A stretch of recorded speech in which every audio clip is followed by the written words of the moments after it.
BJP has announced that Shalimar Bagh MLA Rekha Gupta will become the new Chief Minister of Delhi, while Parvesh Verma will reportedly be Deputy CM.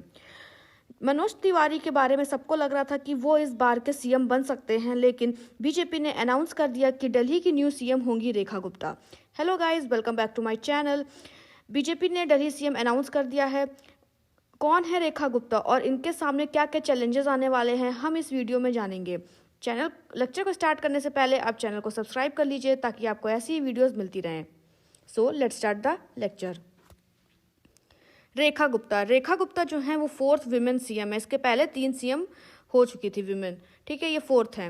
रेखा गुप्ता है कौन? Rekha Gupta is a former Delhi university students union president. The Shalimar Bagh MLA started her journey in electoral politics by winning MCD elections in 2007.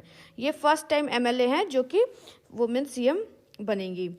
परवेश वर्मा जो है वो deputy chairman बनेंगे और oath ceremony कब होगी? कल 20 फरवरी को ओथ सेरेमनी होगी। अब जो रेखा गुप्ता जो बनी है उनके सामने जो नई गवर्नमेंट, आपको सबको पता है कि 27 साल बाद बीजेपी जो है वो दिल्ली में इलेक्शंस जीती है, तो ये नए गवर्नमेंट के सामने रेखा गुप्ता जी के सामने क्या क्या चैलेंजेस आएंगे अब वो जानते हैं।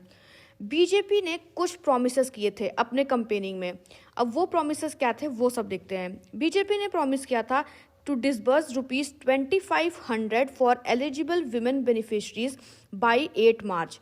Putting in place a proper mechanism for this is going to be a challenge. ठीक है, पहला चैलेंज तो ये है कि बीजेपी ने 2500 रुपये देने का प्रॉमिस किया था एलिजिबल विमेन बेनिफिशरीज को 8 मार्च तक। ठीक है, तो इसके लिए जो मैकेनिज्म होगा वो फाइनलाइज करना होगा। एक मेजर चैलेंज ये है।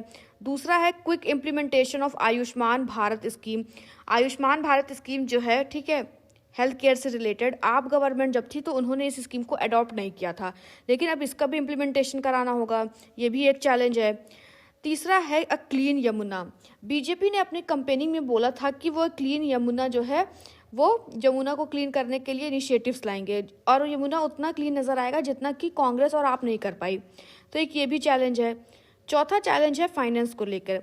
व्हेन आप was in power, specially in last 2 years, the finance department raised several red flags about states financial health. ठीक है, जब आप गवर्नमेंट थी तो जो फाइनेंस डिपार्टमेंट था वो बहुत सारे इश्यूज ले आता था, ठीक है, स्टेट की फाइनेंशियल हेल्थ पे। तो जब अब खुद की गवर्नमेंट आई है, जब बीजेपी की गवर्नमेंट आई है, तो उनको जो है ये मेंटेन करना पड़ेगा। जब आप गवर्नमेंट थी तो दिल्ली का रेवेन्यू सरप्लस था। Delhi maintain revenue surplus during आप टेन्योर।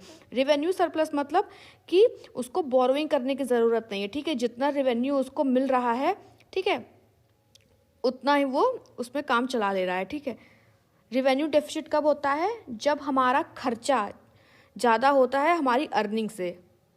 ठीक है, इसमें अर्निंग ज़्यादा थी, खर्चा कम था। तो अब new government will also need to align it stands with the financial implementation of central government projects. ठीक है, अब जो नई गवर्नमेंट आएगी रेखा गुप्ता जी की, उनको इस चीज़ का ध्यान रखना होगा कि रेवेन्यू सरप्लस भी रहे और जो गवर्नमेंट प्रोजेक्ट्स भी इम्प्लीमेंट हो। पांचवा है अर्बन डेवलपमेंट। आपकी गवर्नमेंट में रोड ब्लॉक्स देखने को मिले, ठीक है, पॉट होल्स थे जगह जगह, टूटी फूटी रोड थी, इंफ्रास्ट्रक्चर जो था वो सही नहीं था। तो आप बीजेपी गवर्नमेंट ने ये कहा था, तो बीजेपी गवर्नमेंट जब आ रही है तो उसको अर्बन डेवलपमेंट पे ध्यान देना पड़ेगा। तो अर्बन डेवलपमेंट भी एक मेजर चैलेंज हुआ। तो ये सारे हैं हमारे चैलेंजेस जो कि नई गवर्नमेंट को फेस करने पड़ेंगे। अब इसमें गवर्नमेंट क्या एक्शन लेती है और क्या क्या नई चीज़ें ले आती हैं वो तो आगे ही पता चलेंगी। लेक्चर को अच्छा लगा हो तो लेक्चर को लाइक करिए, शेयर करिए और चैनल को सब्सक्राइब करना मत भूलिए ऐसी वीडियोस के लिए।